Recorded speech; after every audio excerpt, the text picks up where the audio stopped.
Paris, printemps 2024. Dans une capitale où les traditions religieuses multiples cohabitent depuis des siècles, la ferveur envers la Vierge Marie demeure forte, surtout parmi les femmes âgées de plus de 50 ans. Dans quelques minutes, vous allez découvrir comment un geste radical commis sur les bords de la Seine va déclencher une série d'événements miraculeux qui bouleverseront toute la capitale française. Cette histoire vraie nous rappelle que même dans nos erreurs les plus sincères, l'amour divin trouve toujours un chemin vers nos cœurs. Si vous avez déjà ressenti des conflits dans votre propre chemin de foi, restez avec nous pour découvrir comment l'amour peut triompher, même des divergences les plus profondes. Abonnez-vous pour ne rien manquer des récits de miracles et d'espérance. Le pasteur Marc Dubois, 48 ans, dirigeait depuis 15 ans la communauté évangélique Lumière de Vie dans le 19e arrondissement de Paris. Cet homme charismatique, au regard intense et aux convictions profondes, avait bâti sa réputation sur une prédication passionnée du message christique pur, sans intermédiaire, sans tradition humaine, qui puisse, selon lui, détourner les fidèles du seul Sauveur. « Sophie, disait-il souvent à son épouse, nous devons ramener les gens vers Jésus et Jésus seul. » Toute vénération mariale détourne de cette vérité essentielle. Sophie Dubois, 45 ans, ancienne institutrice devenue femme au foyer pour élever leurs 3 enfants, partageait la foi de son mari, mais s'inquiétait parfois de sa véhémence. Cette femme douce, aux cheveux châtains et au sourire patient, tentait souvent d'apaiser les débats que Marc pouvait déclencher. « Marc, mon chéri, » lui répondait-elle avec tendresse, « nous devons témoigner dans l'amour, pas dans la confrontation. » Mais Marc portait en lui une blessure profonde. Élevé dans une famille catholique stricte, il avait perdu sa mère à l'âge de 15 ans, malgré ses prières incessantes à la Vierge Marie. Cette épreuve avait nourri en lui la conviction que seul Jésus pouvait entendre et exaucer les prières, que toute intercession mariale était vaine, voire dangereuse pour la foi véritable. Dans le quartier de Belleville où il officiait, Marc côtoyait quotidiennement une forte communauté catholique centrée autour de l'église Notre-Dame de la Croix. Les relations entre les deux communautés s'étaient tendues ces derniers mois, alimentées par des incompréhensions mutuelles et des débats théologiques parfois acerbes. Parmi les catholiques du quartier, Marie-Claire Bonnefoy, 68 ans, veuve et grand-mère de 6 petits-enfants, incarnait cette dévotion mariale qui exaspérait tant Marc. Chaque matin, elle se rendait à l'église pour réciter son chapelet devant la statue de la Vierge, trouvant dans cette prière la force de supporter sa solitude depuis la mort de son époux. « Ma petite Marie, » murmurait-elle devant l'image de la Vierge, « vous qui avez perdu votre fils, aidez-moi à porter ma croix avec dignité. » Cette foi simple et sincère, Marc l'apercevait comme une déviation dangereuse du message évangélique. Les tensions avaient culminé le mois précédent lors d'une réunion de quartier sur l'organisation de la fête de l'Assomption, où Marc avait ouvertement critiqué ce qu'il appelait l'idolâtrie mariale. « Mes amis, » avait-il déclaré devant l'assemblée médusée, « nous devons revenir aux Écritures pures. Jésus a dit « Nul ne vient au Père que par moi ». Il n'a jamais dit « Nul ne vient au Père que par ma mère ». Ces paroles avaient profondément blessé Marie-Claire et de nombreux catholiques présents. L'incompréhension était totale, chacun campant sur ses positions théologiques sans chercher à comprendre la sincérité de foi de l'autre. Ce matin du 15 mai 2024, Marc se préparait pour ce qui allait devenir l'acte le plus controversé et, paradoxalement, le plus transformateur de sa vie de pasteur. Ce samedi matin, alors que Paris s'éveillait sous un soleil printanier, Marc Dubois marchait le long des quais de Seine, le cœur lourd de colère et de frustration. La veille, il avait eu une altercation particulièrement vive avec le père Antoine Mercier, curé de Notre-Dame de la Croix, au sujet d'une procession mariale prévue dans le quartier. « Pasteur Dubois, » lui avait dit le prêtre avec fermeté, « votre intolérance envers nos traditions séculaires n'a plus sa place dans notre époque de dialogue œcuménique. »« Père Mercier, » avait répliqué Marc, « ce n'est pas de l'intolérance, c'est de la fidélité biblique. Vous détournez les âmes de Jésus vers des pratiques que les Écritures ne cautionnent pas. » Cette confrontation avait laissé Marc dans un état de trouble profond. Homme sincère dans sa foi, il souffrait de voir ce qu'il percevait comme une dérive spirituelle généralisée. En marchant sur le pont des Arts, Marc serrait dans sa main droite un cadre contenant une image de la Vierge Marie qu'il avait trouvée affichée sur un panneau public près de son église. Cette image représentait Marie dans sa posture traditionnelle, les mains jointes, le regard tourné vers le ciel, entourée d'anges et de roses. « Cette idolâtrie doit cesser », murmurait-il, la mâchoire crispée. Il était 9h30. Les touristes et les Parisiens commençaient à affluer sur le pont, profitant de cette belle matinée pour se promener le long de la Seine. Parmi eux, Colette Dubois, aucun lien de parenté avec Marc, 62 ans, ancienne infirmière devenue guide bénévole pour les pèlerins de passage à Paris. Colette avait consacré sa retraite à accueillir les visiteurs chrétiens dans la capitale, quelle que soit leur confession. Cette femme au visage bienveillant et aux cheveux blancs soigneusement coiffés incarnait cette spiritualité œcuménique que Marc peinait à comprendre. En apercevant le pasteur qui tenait le cadre avec une évidente agitation, Colette s'approcha instinctivement. « Monsieur, dit-elle doucement, est-ce que tout va bien ?» Marc se tourna vers cet inconnu. Dans ses yeux, Colette lut une détresse profonde mêlée à une détermination farouche. « Madame, répondit-il d'une voix tendue, cette image, elle représente tout ce qui détourne les chrétiens du vrai chemin. Je vais la rendre à son élément. » Sans attendre de réponse, Marc se dirigea vers le parapet du pont. D'un geste rapide et décisif, il jeta le cadre dans les eaux de la Seine. L'image fendit l'air et disparut dans un petit plouf à peine audible. Quelques passants s'arrêtèrent, intrigués par ce geste inhabituel. Colette porta ses mains à son cœur, saisie d'une émotion qu'elle ne s'expliquait pas. « Mon Dieu !» murmura-t-elle. « Qu'avez-vous fait ?» Marc regarda les eaux où l'image avait disparu. Au lieu du soulagement qu'il espérait, il ressentit un vide immense, comme s'il venait de commettre un sacrilège dont il ne mesurait pas encore la portée. « J'ai libéré cette image de l'idolâtrie humaine, » répondit-il, mais sa voix manquait de conviction. « Ce qui va suivre va vous bouleverser et vous montrer comment Dieu peut transformer même nos gestes les plus contestables en instruments de sa grâce. Restez avec nous jusqu'à la fin pour découvrir le miracle qui a stupéfié tout Paris. » Colette s'approcha et regarda les eaux de la Seine. « Monsieur, » dit-elle avec une douceur qui surprit Marc. Cette image représentait peut-être l'espoir de quelqu'un. Marie est une mère pour beaucoup de personnes qui souffrent. Pour la première fois depuis des mois, Marc entendit quelqu'un parler de Marie, non pas comme d'une rivale de Jésus, mais comme d'une consolatrice. Cette perspective nouvelle l'ébranla. « Je ne voulais pas blesser, » balbutia-t-il.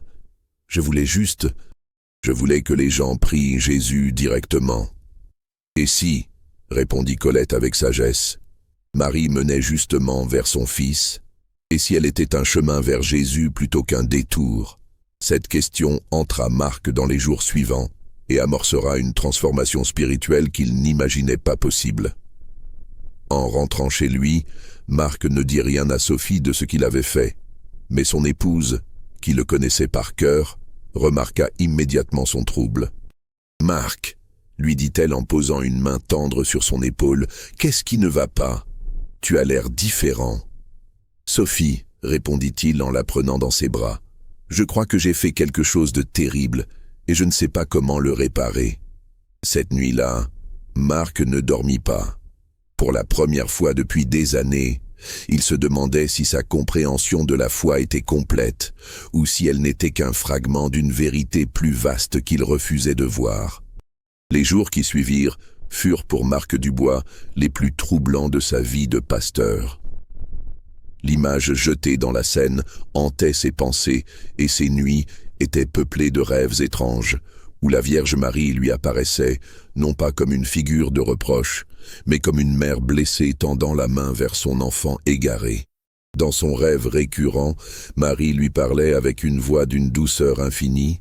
« Mon fils, pourquoi me combats-tu quand mon seul désir est de te conduire vers Jésus ?» Sophie observait avec inquiétude la transformation de son mari. Marc, habituellement sûr de lui et volubile, devenait silencieux et pensif. Ses sermons perdaient de leur fougue habituelle, remplacés par une quête douloureuse de compréhension. « Marc, lui dit-elle un matin au petit déjeuner, parle-moi, qu'est-ce qui te tourmente tant ?»« Sophie, répondit-il en levant vers elle des yeux fatigués, et si je m'étais trompé ? Et si mon combat contre la dévotion mariale avait aveuglé mon cœur sur l'amour véritable de Dieu ? » Pendant ce temps, dans le quartier de Belleville, des événements étranges commençaient à se produire. Marie-Claire Bonnefoy, qui priait chaque matin devant la statue de la Vierge à Notre-Dame de la Croix, remarqua que son arthrose chronique, qui la faisait souffrir depuis 10 ans, s'apaisait progressivement. « C'est curieux », confia-t-elle à sa voisine Françoise Moreau, 58 ans. « Depuis quelques jours, mes mains ne me font presque plus mal et je dors mieux que jamais. » Françoise elle-même vivait une transformation inattendue. Veuve depuis 2 ans et rongée par une dépression que les antidépresseurs n'arrivaient pas à soigner, elle ressentait une paix nouvelle, une joie douce qui revenait habiter son cœur. « Marie-Claire, dit-elle, moi aussi je sens quelque chose de différent. Comme si Marie était plus présente, plus proche de nous. » Ces témoignages se multipliaient dans le quartier. Le père Antoine Mercier, curé de Notre-Dame de la Croix, recevait chaque jour de nouvelles confidences de paroissiens qui évoquaient des guérisons inexplicables, des réconciliations familiales soudaines, des conversions profondes. « Mon père, » lui dit un jour Colette Dubois, qui était devenue une visiteuse régulière de la paroisse, « depuis l'incident du Pont des Arts, il se passe quelque chose d'extraordinaire dans notre quartier. Les gens retrouvent la foi, l'espoir, la paix. » Le père Mercier, homme prudent et réfléchi, écoutait ces témoignages avec attention. « Colette, répondit-il, l'esprit souffle où il veut. Peut-être que cet acte de rejet de l'image mariale a paradoxalement libéré une grâce particulière. » Marc, de son côté, commençait à entendre parler de ces événements par certains membres de sa communauté évangélique qui avaient des liens familiaux ou amicaux avec des catholiques du quartier. « Pasteur, lui dit un jour Éric Dubois, l'un de ses fidèles, ma belle-sœur qui est catholique me raconte des choses étonnantes. Depuis quelques semaines, il y aurait des guérisons, des conversions dans leur paroisse. Elle dit que c'est depuis qu'une image de la Vierge a été jetée dans la Seine. » Cette révélation frappa Marc comme la foudre. Était-il possible que son geste de rejet ait déclenché une effusion de grâce ? Cette pensée le troublait profondément. Ces premiers signes miraculeux ne sont que le début d'une transformation extraordinaire qui va toucher toute la capitale française. Continuez avec nous pour découvrir comment Dieu peut utiliser même nos erreurs pour manifester sa gloire. Cette nuit-là, Marc fit le rêve le plus vivace de sa vie. Il se trouvait sur le pont des Arts, mais cette fois, il n'était pas seul. La Vierge Marie se tenait à côté de lui, rayonnante de lumière, tenant dans ses bras l'enfant Jésus. « Marc, lui dit-elle, tu as cru me rejeter, mais tu m'as libéré de mon cadre terrestre pour que je puisse agir dans les cœurs. Je ne viens jamais détourner de mon Fils, je viens toujours y conduire. » L'enfant Jésus tendit ses petites mains vers Marc et lui sourit avec une tendresse infinie. « Marc, dit-il d'une voix d'enfant, mais emplie de sagesse divine, ma mère est le chemin le plus court vers mon cœur. Cesse de la combattre et découvre l'amour qu'elle porte pour toi. » Marc se réveilla en pleurs, submergé par une émotion qu'il n'avait jamais ressentie. Pour la première fois de sa vie d'adulte, il comprenait que Marie n'était pas l'ennemie de sa foi, mais peut-être sa plus fidèle alliée dans sa quête de Jésus. Le lendemain matin, il prit une décision qui allait bouleverser sa vie et celle de sa communauté. Une semaine après son rêve transformateur, Marc Dubois prit la décision la plus difficile de sa vie de pasteur. Il irait s'excuser auprès de la communauté catholique de Notre-Dame de la Croix pour son geste du Pont des Arts. « Sophie, dit-il à son épouse, je dois aller voir le père Mercier. Je dois lui dire la vérité sur ce que j'ai fait. » Sophie, qui priait depuis des jours pour que son mari retrouve la paix, sourit à travers ses larmes. « Marc, Je suis fier de toi. C'est là le vrai courage chrétien. » L'après-midi même, Marc se rendit à la paroisse Notre-Dame de la Croix. Le père Antoine Mercier le reçut avec surprise, mais sans hostilité. « Pasteur Dubois, dit-il, que puis-je faire pour vous ?»« Mon père, répondit Marc d'une voix tremblante, je viens vous avouer quelque chose de grave.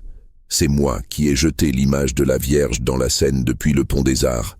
Je viens vous demander pardon. » Le prêtre resta silencieux un long moment, puis un sourire étrange illumina son visage. « Marc, dit-il, en l'appelant par son prénom pour la première fois, savez-vous ce qui se passe dans notre paroisse depuis exactement ce jour-là » Marc secoua la tête, redoutant des reproches mérités. « Des miracles, continua le père Mercier, des guérisons, des conversions, des réconciliations, comme si votre geste paradoxalement avait libéré une grâce extraordinaire. » Il invita Marc à s'asseoir et lui raconta les témoignages qui affluaient chaque jour.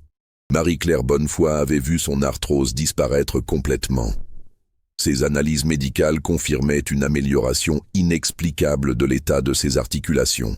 Françoise Moreau avait cessé de prendre ses antidépresseurs, retrouvant naturellement joie de vivre et sérénité. Son médecin parlait de rémission spontanée. Antoine Dubois, 72 ans, ancien alcoolique, n'avait plus touché une goutte d'alcool depuis ce fameux samedi, trouvant dans la prière une force qu'il n'avait jamais connue. Mais le témoignage le plus bouleversant était celui de la petite Emma, 8 ans, fille de Françoise. Cet enfant, né avec une malformation cardiaque grave, avait subi plusieurs opérations sans succès complet. Depuis quelques semaines, ses examens montraient une amélioration spectaculaire de sa fonction cardiaque. Les médecins n'y comprennent rien, expliquait le père Mercier. Le professeur Dubois, cardiologue pédiatre à l'hôpital Necker, parle de phénomènes médicaux inexpliqués. Marc écoutait ces récits avec un mélange d'émerveillement et de confusion. « Mon père, dit-il, comment ai-je pu provoquer de telles grâces ?»« Marc, répondit le prêtre avec sagesse, Dieu écrit droit sur nos lignes courbes. Votre sincérité dans l'erreur a peut-être touché le cœur de Marie plus que bien des dévotions tièdes. Elle vous a montré qu'elle peut transformer même le rejet en amour. » Cette révélation bouleversa Marc. Il demanda au père Mercier s'il pourrait rencontrer quelques-unes des personnes touchées par ces grâces. Le soir même, une réunion improvisée se tenait dans la salle paroissiale. Marie-Claire, Françoise, Antoine et une dizaine d'autres témoins partageaient leurs expériences avec ce pasteur évangélique qui était venu s'excuser. « Monsieur le pasteur, dit Marie-Claire avec une douceur maternelle, vous pensiez détruire notre dévotion à Marie, mais vous l'avez rendue plus vivante. Maintenant, quand je prie le chapelet, je sens qu'elle me conduit vraiment vers Jésus. » Françoise ajouta, « Monsieur Dubois, votre geste nous a fait comprendre que Marie n'a pas besoin de nos cadres et de nos images pour agir. Elle vit dans nos cœurs. » Cette transformation extraordinaire d'un pasteur et de 2 communautés touche à son apogée. Le message final de cette histoire vraie va vous émouvoir profondément et peut-être changer votre vision de l'unité chrétienne. Marc était en larmes. « Mes amis, dit-il, pardonnez-moi mon aveuglement. J'ai voulu protéger Jésus de sa mère alors qu'elle ne vit que pour le faire connaître et aimer. » Antoine Dubois, l'ancien alcoolique, s'approcha de Marc. « Pasteur, dit-il, vous nous avez fait un cadeau sans le savoir. Vous nous avez montré que Marie transcende nos différences confessionnelles. Elle est la mère de tous les chrétiens. » Cette soirée marqua le début d'une amitié profonde entre Marc et la communauté catholique. Mais surtout, elle ouvrit son cœur à une dimension de la foi qu'il avait toujours refusée, l'amour maternel de Marie pour tous ses enfants. Les semaines qui suivirent la réconciliation de Marc avec la communauté catholique virent naître un phénomène spirituel unique dans l'histoire religieuse parisienne contemporaine. L'histoire du pasteur qui avait jeté l'image de la Vierge dans la Seine et des miracles qui s'ensuivirent se répandit rapidement dans tous les milieux chrétiens de la capitale. Monseigneur Michel Sentier, archevêque de Paris, reçut Marc et le père Mercier dans son bureau de l'archevêché pour comprendre ce qui se passait dans le 19e arrondissement. « Messieurs, dit l'archevêque, les témoignages qui me parviennent sont troublants. Pasteur Dubois, racontez-moi votre expérience. » Marc, impressionné mais serein, raconta son parcours. Son hostilité initiale envers la dévotion mariale, son geste impulsif sur le pont des Arts, ses rêves transformateurs et sa découverte progressive de l'amour maternel de Marie. « Monseigneur, conclut-il, j'ai passé 20 ans de ministère à combattre ce que je ne comprenais pas. Marie m'a montré qu'elle n'est jamais un obstacle vers Jésus, mais toujours un chemin. » L'archevêque, homme de discernement et d'ouverture œcuménique, fut touché par cette sincérité. « Pasteur Dubois, dit-il, accepteriez-vous de témoigner de votre expérience lors de notre prochaine assemblée œcuménique ?» Cette invitation marquait une reconnaissance officielle du parcours spirituel de Marc et de l'authenticité des événements rapportés. Parallèlement, la communauté évangélique Lumière de Vie vivait ses propres transformations. Certains membres suivaient Marc dans sa découverte mariale. D'autres résistaient à ce qu'ils percevaient comme une dérive catholique. Éric Dubois, l'un des anciens les plus respectés, confronta Marc lors d'un conseil d'église. « Pasteur, dit-il, vous risquez de nous faire perdre notre identité évangélique. Comment pouvez-vous encourager la prière à Marie ?» « Éric, répondit Marc avec patience, je n'encourage pas la prière à Marie, mais la prière avec Marie. Elle nous apprend à dire oui à Dieu comme elle l'a fait à l'Annonciation. Sophie, témoin de la transformation de son mari, apportait son soutien lors de ces débats difficiles. « Mes amis, disait-elle, Marc n'a jamais été aussi proche de Jésus qu'aujourd'hui. Si Marie l'y a conduit, ne devrions-nous pas nous réjouir ?» Cette période de questionnement et de débat interne renforça finalement l'unité de la communauté autour d'une vision plus large de la foi chrétienne. Du côté catholique, l'enthousiasme était palpable. Marie-Claire Bonnefoy était devenue une sorte d'ambassadrice de cette nouvelle spiritualité œcuménique. « Mes sœurs », disait-elle aux autres femmes de la paroisse, Marc nous a montré que Marie est vraiment la mère de tous les chrétiens, pas seulement des catholiques. Les cercles de prière mixtes se multipliaient. Chaque jeudi soir, catholiques et évangéliques se réunissaient dans la salle paroissiale pour prier ensemble. Ces rencontres attiraient de plus en plus de participants, venus parfois de très loin pour vivre cette expérience d'unité. Colette Dubois, qui avait été témoin du geste initial de Marc, était devenue la coordinatrice de ces réunions. « Mes amis, disait-elle, nous découvrons que nos différences théologiques sont moins importantes que notre amour commun pour Jésus. » L'histoire finit par attirer l'attention des médias parisiens. France 3, Île-de-France réalisa un reportage sur ce qu'ils appelèrent le miracle œcuménique du 19e arrondissement. Marie Dubois, journaliste spécialisée dans les questions religieuses, interviewa Marc pour l'émission Présence protestante sur France 2. « Pasteur Dubois, lui demanda-t-elle, comment expliquez-vous ce revirement spectaculaire de votre vision mariale ?»« Madame Dubois, répondit Marc, je n'ai pas changé d'avis. J'ai ouvert mon cœur. Marie ne m'a pas détourné de Jésus. Elle m'a montré comment l'aimer comme un fils aime sa mère. » Cette interview, diffusée un dimanche matin, toucha profondément de nombreux téléspectateurs. Le Standard de France 2 reçut des centaines d'appels de personnes émues par ce témoignage de réconciliation. Les retombées de cette médiatisation furent considérables. Des délégations œcuméniques vinrent de toute la France pour rencontrer Marc et la communauté de Notre-Dame de la Croix. Des théologiens catholiques et protestants organisèrent des colloques sur la dimension mariale de l'œcuménisme. Mais au-delà des aspects institutionnels, c'était dans les cœurs que la transformation était la plus visible. Marc témoignait régulièrement de sa paix retrouvée. Sophie rayonnait de joie, et leur mariage avait retrouvé une profondeur spirituelle nouvelle. « Sophie, lui dit Marc un soir, Marie m'a appris à t'aimer comme Jésus aime l'Église, avec cette tendresse maternelle qui protège et élève. Cette découverte de la dimension mariale enrichissait toutes les relations humaines de ceux qui l'expérimentaient. 6 mois après l'incident du Pont des Arts, le quartier de Belleville était devenu un modèle de dialogue œcuménique reconnu dans toute l'Europe. L'image de la Vierge avait disparu dans les eaux de la Seine, mais son esprit était plus vivant que jamais dans les cœurs réconciliés. Marc Dubois prêchait maintenant un message d'unité chrétienne qui attirait des fidèles de toutes confessions.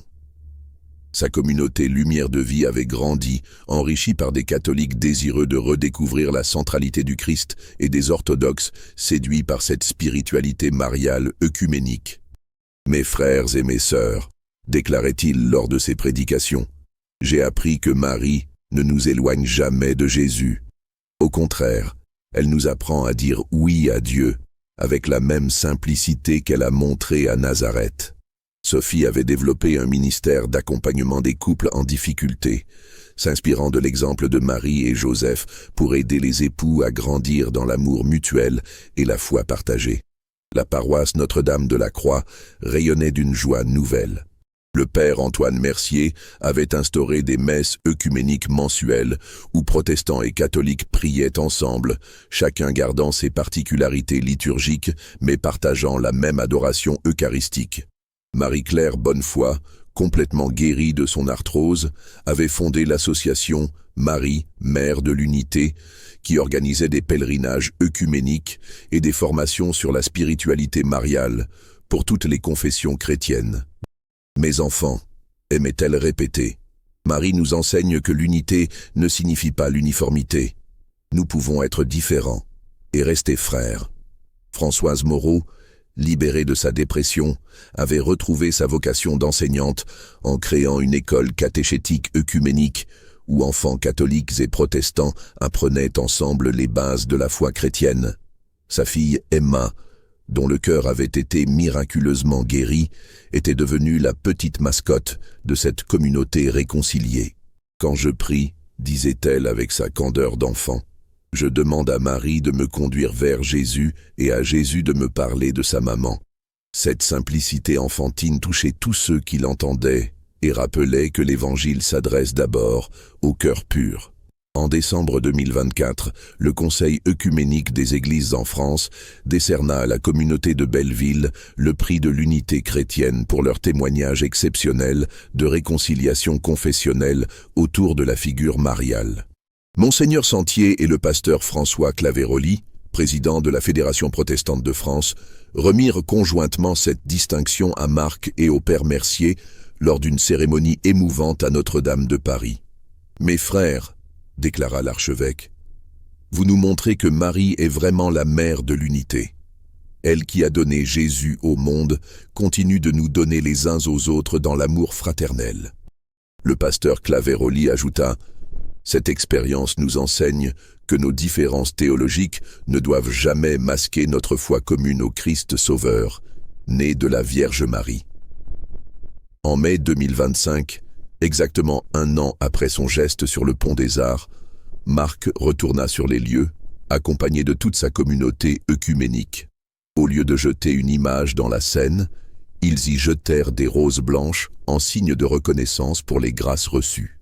« Marie, » pria Marc à haute voix, « merci d'avoir transformé mon rejet en amour, ma division en unité, ma fermeture en ouverture.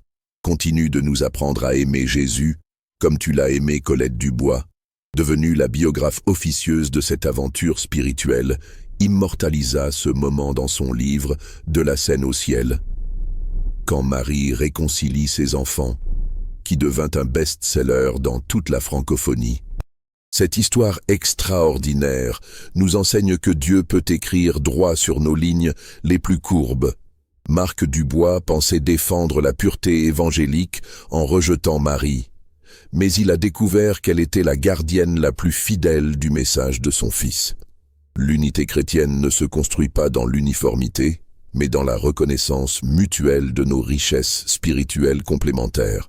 Marie, mère de Jésus, se révèle aussi mère de l'unité, capable de rassembler tous ses enfants autour du même amour filial. Cette aventure parisienne continue d'inspirer des communautés chrétiennes du monde entier prouvant que les miracles de réconciliation sont toujours possibles quand les cœurs s'ouvrent à la grâce divine. Comme le dit si bien la petite Emma, Marie nous apprend à être une seule famille avec Jésus comme grand frère. Aujourd'hui, 3 ans après l'incident du Pont des Arts, le phénomène de Belleville rayonne bien au-delà de Paris. Des délégations de pasteurs évangéliques et de prêtres catholiques viennent régulièrement découvrir ce modèle de réconciliation mariale. Marc Dubois a été invité à témoigner dans de nombreux pays européens. Son message reste simple et constant. Marie n'enlève rien à Jésus, elle nous donne tout vers lui. L'ancienne rivalité entre la communauté Lumière de Vie et la paroisse Notre-Dame de la Croix s'est transformée en une collaboration fructueuse. Ensemble, ils ont créé un centre d'accueil pour les sans-abri du quartier, qu'ils ont appelé « Maison Marie-Mère de l'Unité ». Sophie Dubois, inspirée par cette transformation, a repris ses études de théologie pour approfondir la dimension mariale de la foi chrétienne. Elle prépare une thèse sur « Marie, pont entre les confessions chrétiennes ». Le père Antoine Mercier, de son côté, est devenu une référence en matière de dialogue œcuménique. Il intervient régulièrement dans les séminaires catholiques pour enseigner comment la dévotion mariale peut être un facteur d'unité plutôt que de division. Marie-Claire Bonnefoy, malgré ses 71 ans, multiplie les conférences dans toute la France. Son témoignage simple et authentique touche particulièrement les personnes âgées qui retrouvent dans cette spiritualité mariale œcuménique une source de paix et d'espérance. « Mes enfants », répète-t-elle inlassablement, Marie nous a montré que l'amour de Dieu est plus grand que nos divisions. Elle rassemble ses enfants dispersés.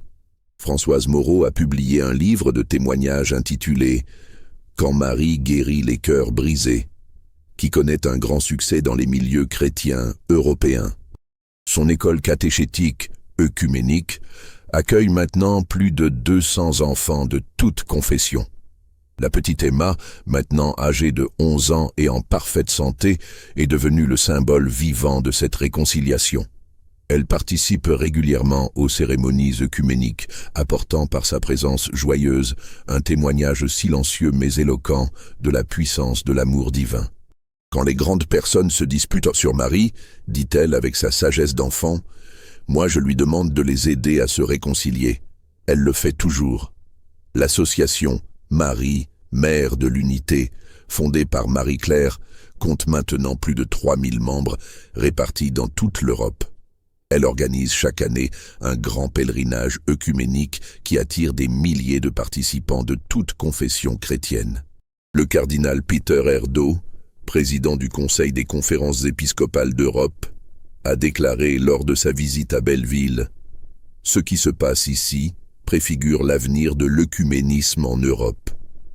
Marie, mère du Christ, devient véritablement mère de l'unité chrétienne. » Le pasteur Olav Fix Tveit, ancien secrétaire général du Conseil œcuménique des Églises, a ajouté « L'expérience parisienne prouve que nos différences théologiques peuvent devenir complémentaires dans l'amour du Christ. Marie nous enseigne l'art de la réconciliation. Chaque 15 mai, date anniversaire du geste de Marc sur le Pont des Arts, une grande célébration œcuménique rassemble les communautés chrétiennes de Paris et d'ailleurs. Cette journée mariale de l'unité attire désormais plus de 10 000 participants. L'événement commence par une procession silencieuse du Pont des Arts jusqu'à Notre-Dame de la Croix, où catholiques, protestants, orthodoxes et anglicans prient ensemble. Marc Dubois et le père Mercier président conjointement cette célébration unique en son genre. « Mes frères et sœurs », déclare Marc chaque année, « il y a 4 ans, j'ai jeté une image de Marie dans la Seine par ignorance et orgueil. Aujourd'hui, je comprends qu'elle nous a tous jetés dans l'océan infini de l'amour divin. » Le phénomène de Belleville a également inspiré de nombreuses initiatives artistiques. Le compositeur français Thierry Escaïch a créé un oratorio intitulé « Marie, Mère de l'Unité » qui a été joué dans les plus grandes salles européennes. Le peintre Pierre-Alain Muller a réalisé une série de toiles représentant les différentes étapes de cette histoire extraordinaire. Son œuvre la plus célèbre, La Scène des miracles, montre Marie tendant la main vers toutes les confessions chrétiennes depuis les eaux du fleuve parisien.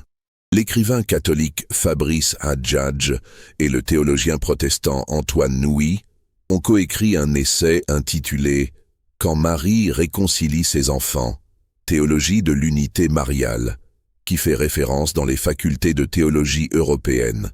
Même les autorités civiles parisiennes ont pris acte de ce phénomène exceptionnel.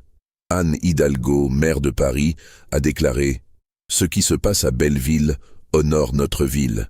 Paris, carrefour des cultures et des religions, montre qu'il est possible de vivre ensemble dans la différence et le respect mutuel. » Un square du 19e arrondissement a été baptisé « Square de la réconciliation œcuménique », en hommage à cette aventure spirituelle extraordinaire. Une plaque commémorative rappelle « En ce lieu, l'amour a triomphé de la division. Marie a réconcilié ses enfants. » L'impact de cette histoire dépasse largement les frontières françaises. Des communautés chrétiennes d'Allemagne, d'Italie, d'Espagne, de Pologne et même d'Amérique latine s'inspirent du modèle parisien pour développer leurs propres initiatives œcuméniques mariales. À Rome, le pape François a reçu Marc Dubois et le père Mercier en audience privée. « Mes chers fils, leur a-t-il dit, vous montrez au monde que Marie est véritablement la mère de tous les chrétiens. Continuez à témoigner de cette vérité. » Le patriarche œcuménique de Constantinople, Bartholomée Ier, a également salué cette initiative. L'orthodoxe et l'Occident trouvent dans la Mère de Dieu un pont naturel vers l'unité. L'expérience parisienne ouvre des perspectives nouvelles pour le dialogue entre nos églises. Aujourd'hui, Marc Dubois, maintenant âgé de 52 ans, partage son temps entre ses responsabilités pastorales à Belleville et ses missions œcuméniques à travers l'Europe. Il reste humble face à l'ampleur du mouvement qu'il a involontairement déclenché. « Je n'ai été qu'un instrument », répète-t-il régulièrement. « C'est Marie qui a tout fait. Elle a transformé mon rejet en acceptation, ma fermeture en ouverture, ma division en unité. » Sophie, désormais docteur en théologie mariale, enseigne à l'Institut catholique de Paris tout en continuant son ministère d'accompagnement des couples. Leur mariage, éprouvé par les turbulences de cette transformation, en est sorti renforcé et approfondi.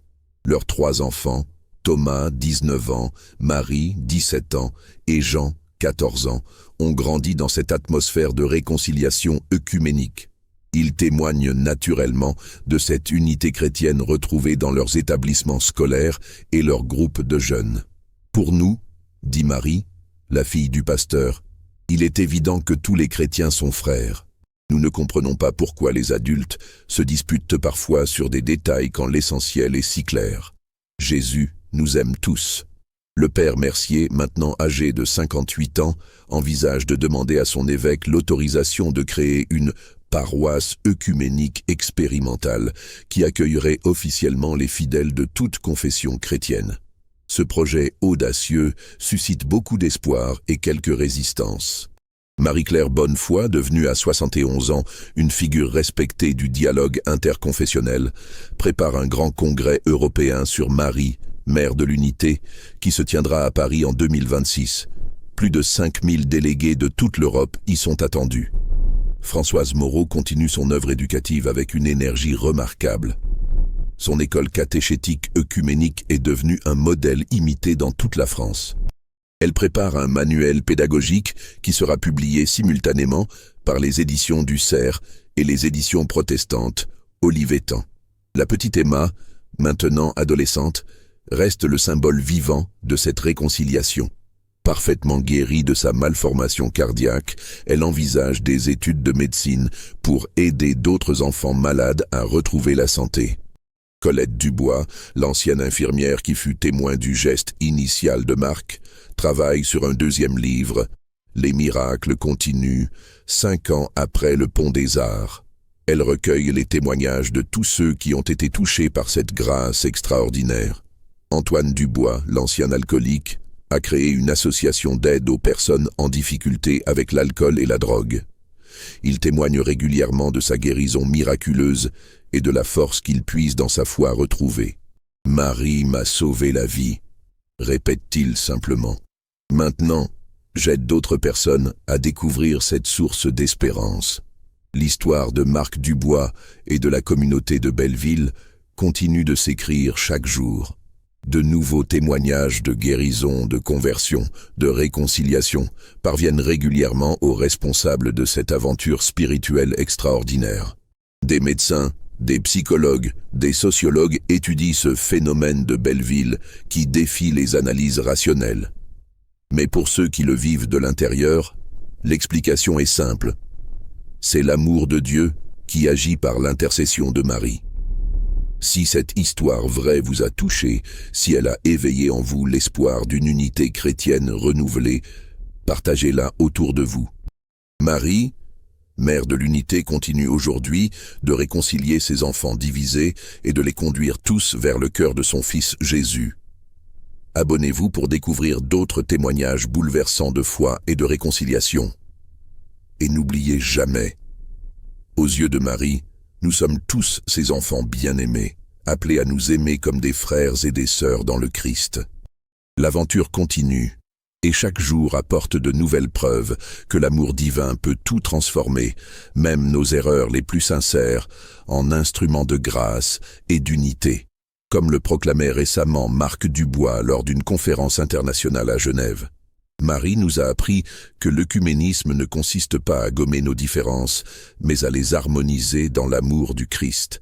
Elle est la chef d'orchestre de cette symphonie de l'unité chrétienne.